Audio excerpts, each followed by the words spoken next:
Bipolar आई disorder आखिर ये है क्या? आइए इसे समझने की कोशिश करते हैं।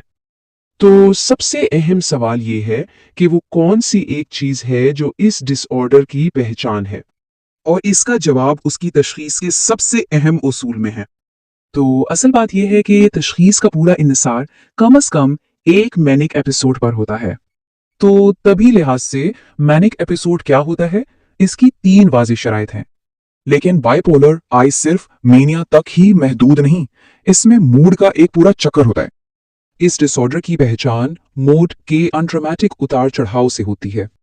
चलिए अब देखते हैं कि मिजाज की ये इंतहाएं दरअसल कैसी नजर आती हैं। मेनोपॉज मरहले के दौरान अक्सर ये आम अलामत देखने में आती हैं, और यही इस साइकिल का दूसरा रुख है, यानी डिप्रेशन का मरहला। तो सवाल यह है कि ये हालत कितनी आम है और आमतौर पर कब शुरू होती है। अगरचे इस पर काफी बात होती है, मगर आबादी में इसकी शरह तकरीबन 1.5% है।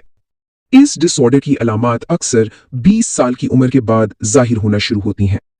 ये समझना भी जरूरी है कि बाइपोलर आई एक लंबे अरसे तक रहने वाली, बार बार होने वाली हालत है। कौन से अवामिल हैं जो इस डिसऑर्डर पर असरअंदाज होते हैं, आइए देखते हैं। और ये बात काफी हैरान कुन है कि इसकी मौरूसियत का तखमीना बहुत ज्यादा लगाया गया है। ताहम जीनियात ही सब कुछ नहीं, बैरूनी अवामिल भी एक अहम किरदार अदा करते हैं। तहकीक से ये भी पता चलता है कि ये डिसऑर्डर खास तौर पर खवातीन में कुछ मुख्तलिफ अंदाज में जाहिर हो सकता है।